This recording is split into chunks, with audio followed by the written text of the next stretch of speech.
Alright, it's been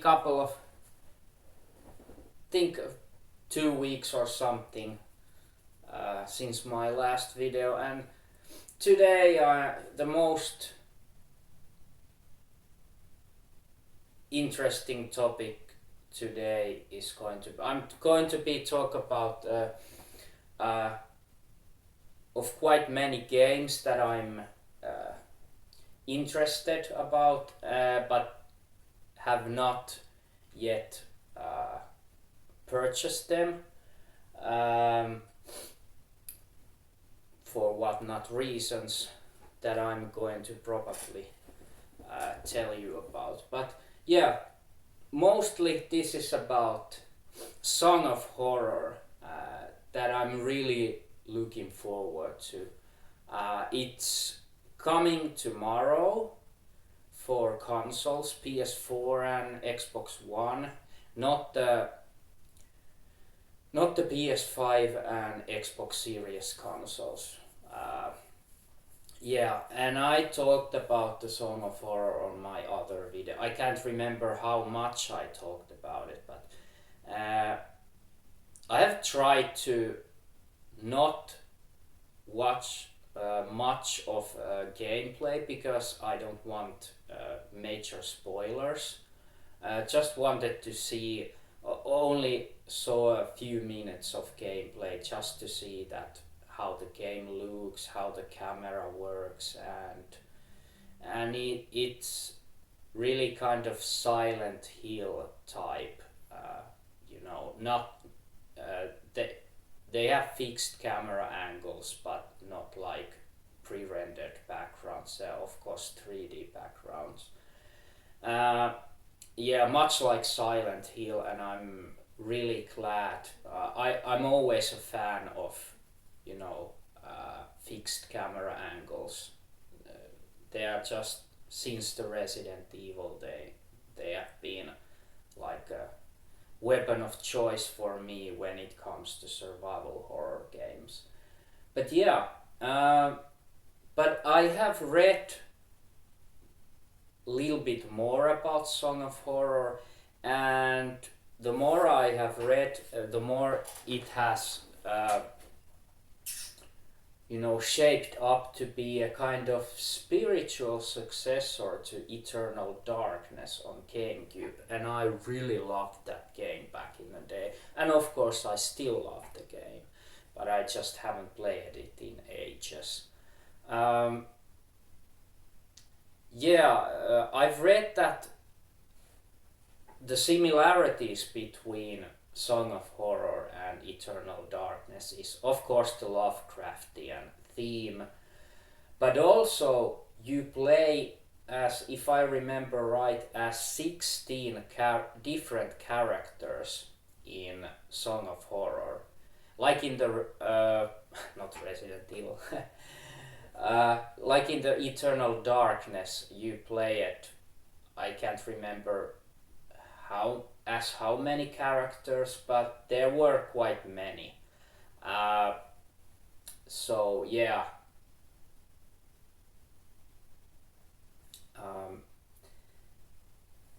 I think there were about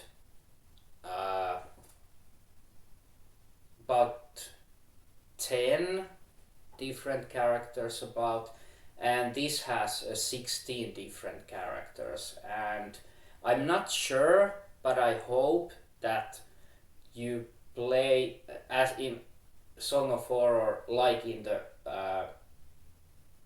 Eternal Darkness, you play those different characters in different time periods also, not just in the same time period.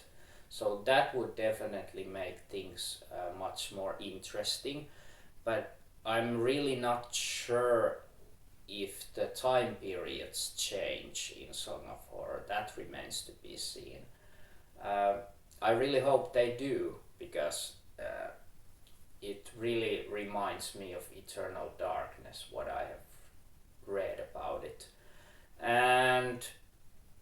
But the main difference between those two games is that the Song of Horror is combat free game. There are no combat whatsoever. You just explore the world and solve puzzles and just, absorb the great atmosphere. I've read that it has a great atmosphere and scary atmosphere, and that's what I'm of course looking forward to from survival horror game.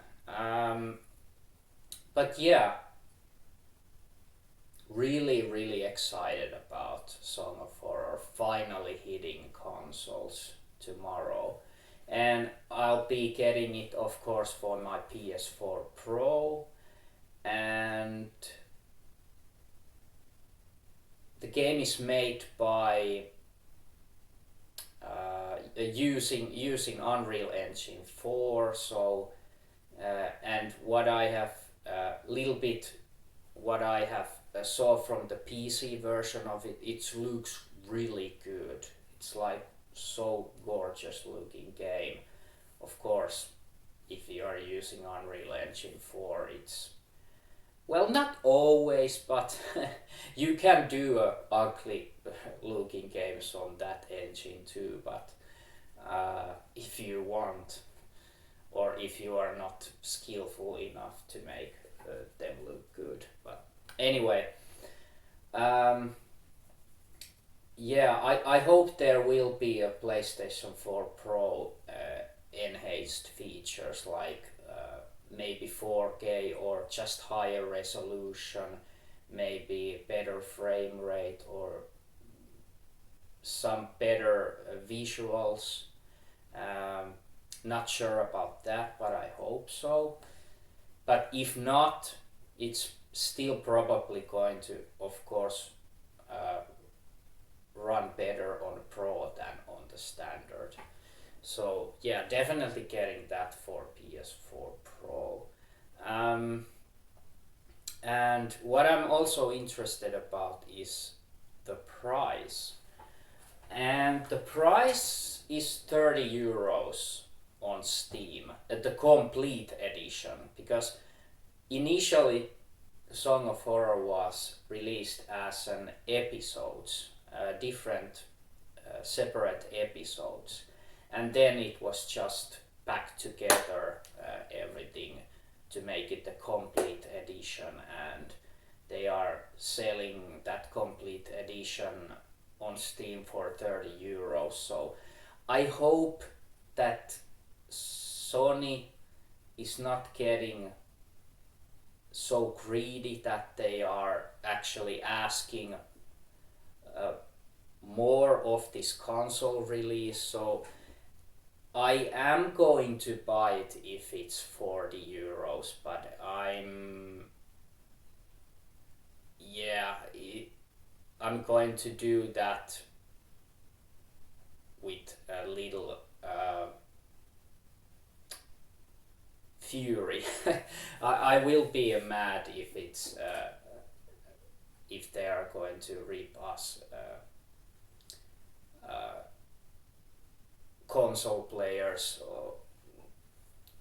of asking more than the PC version costs. But I think that it will cost the same 30 euros. That is, in my opinion, still quite steep price for an indie game.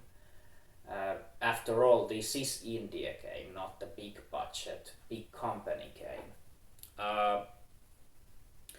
So I guess 30 euros, and maybe, as I'm a PlayStation Plus user, I hope there will be maybe a little discount for PlayStation Plus users.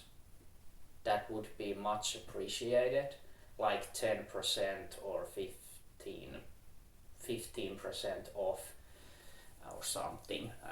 But yeah, I'm not really expecting that. But yeah, quite probably, like I said, the same price than the PC version, 30 euros. Or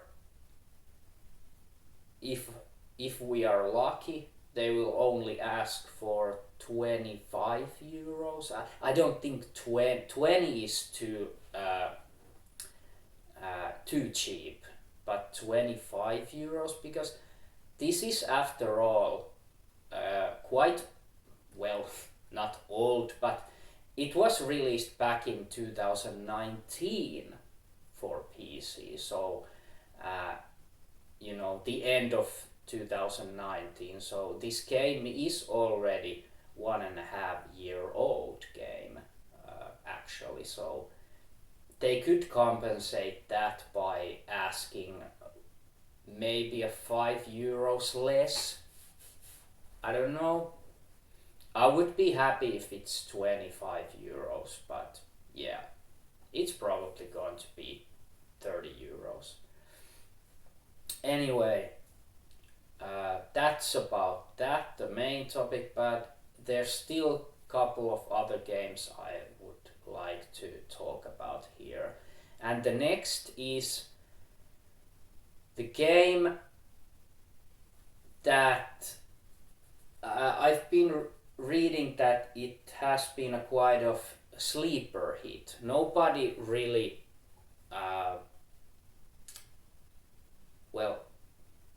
I don't think many were really waiting for that game when it came last year, and just a couple of days ago for Nintendo Switch finally. And I'm talking about Maneater, the Shark PG game, like they hilariously named it. It's a kind of, you play as a shark in the ocean, and you swim and you eat other sea life, and you also the most funny thing is you can eat people. You can eat humans on beaches and on their wherever you see human, you can pretty much eat them, and there are RPG elements, and also it's mission based. It's an open world game, so there's a huge map where you swim underwater, and then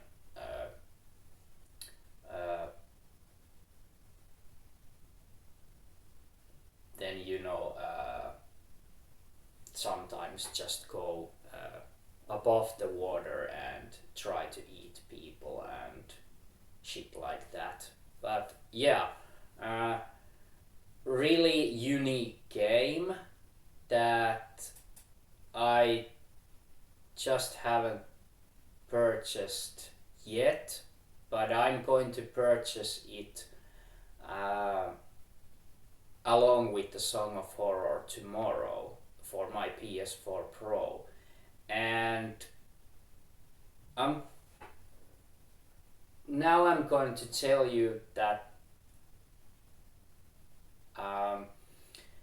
if there hasn't been a recent Switch release of the game, I would have probably just forgotten the whole game because I don't know, it was like, okay, initially I was a little bit interested about the game, but then I just thought, okay, maybe not, as I'm not a huge fan of open world games, but this is very different kind of open world game. It's open sea game, more like open water. But then it got me, thanks to the Switch release, it got me to think, well, first I thought about buying the Switch version, but then I read about a couple of reviews of the Switch version, and like expected, that Maneater is also done by Unreal Engine 4, and the Switch version, just the graphics have been quite severely cut from the PS4, PC, and Xbox One versions. And of course, there's a PS5 version for Maneater 2. So yeah, I thought about, and also well, the Switch version is locked at 30 frames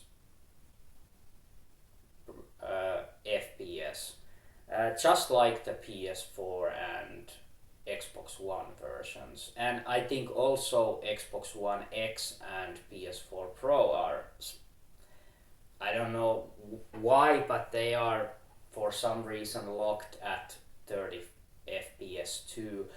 But the Pro and the One X versions get native 4K resolution.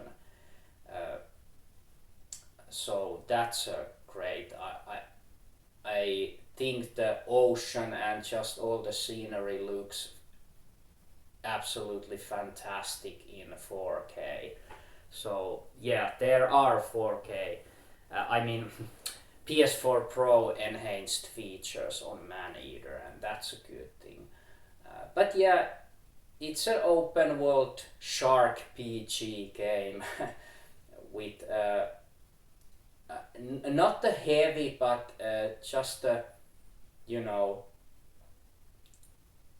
some RPG elements that you can really, you know, improve your shark, improve its abilities. You can even, you know, make the shark like shock electro shocks to people to fry them with you know, electroshocks and just wacky stuff. It's a really wacky game, and I'm now actually really looking forward to playing that on my PS4 Pro. And yeah, thanks to those couple of reviews, I was so close to buying it on Switch, but I'm so glad I didn't, because now it's even half the price. Yeah, I forgot to mention that the game is now for PS Plus users it's 15% discounted on PS Store. So the initial price is the same as the Switch version, €40, but now for PS Plus users it's only costing €20. So that's a great thing. So yeah, and it's a part of this Days of Play campaign discount that just started on PlayStation. So thanks to Days of Play, thank you. So I'll be getting Maneater finally, and hopefully having a blast with it. But yeah, and speaking of Switch, yeah, I didn't get Maneater for it, but I did get well, not new game, but same as in Maneater. This game was just released on Switch, that was already available for, you know, year or two, can't remember. But yeah, it's been out for on other consoles for some time now, but it just got released on Switch, and I bought it, and it's Layers of Fear 2, the sequel. I have never played the first Layers of Fear. I've been interested about it. I have watched the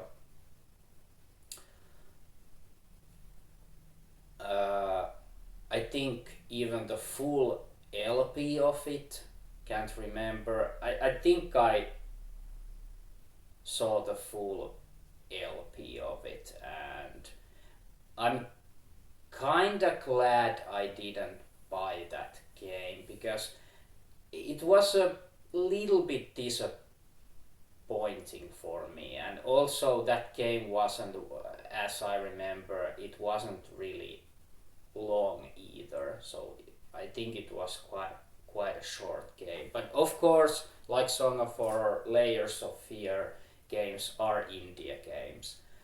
But what really made me decide to purchase this sequel, there are a couple of reasons. First is the sequel is the setting is a cruise ship, so I think the whole game is in the cruise ship, the luxury cruise ship. So you are exploring this luxury ship, and its luxury and elegant environment, while you solve puzzles and just figure out what the hell is going on. And I've read that it's a really atmospheric game and it has good scares.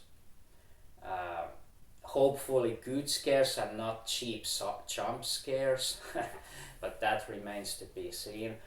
And the other, so yeah, I really love the environments like on the ship, and it's not so common environment for horror game, I think. Of course there has been other horror games that you explore and you are on the ship and explore the ship, like Cold Fear, the survival horror game back in the day. But yeah, and the other reason was that it's narrated by Tony Todd, and everyone who doesn't know who Tony Todd is, he's the main villain and actor who played Candyman on Candyman movies, and I love those movies. They are so good, and I love the Candyman character and his, dark and gloomy voice. He has a perfect voice for, horror movie and horror games. I'm not sure if Tony Todd has really been in other games earlier. He should have been, really.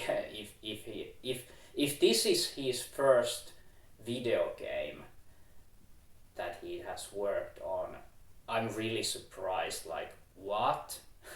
His voice, like I said, is perfect for horror games. So yeah, I was really glad that oh yeah, fuck yeah, Tony Todd is narrating this game. So that was a big selling point for me. That also with the environment. So yeah, hopefully I will have a good time and horrifying time in a good way with the Layers of Fear 2.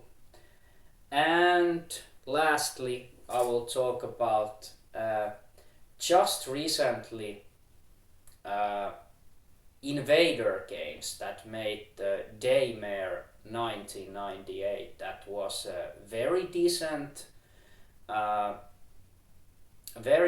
homage to old school Resident Evil, old school, I should have said old school survival horror games in general, but yeah,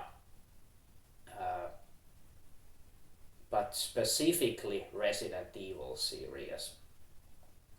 But the game, it was very good, but also I made a review of it. I really loved the game, but it had couple of quite serious issues with it that uh,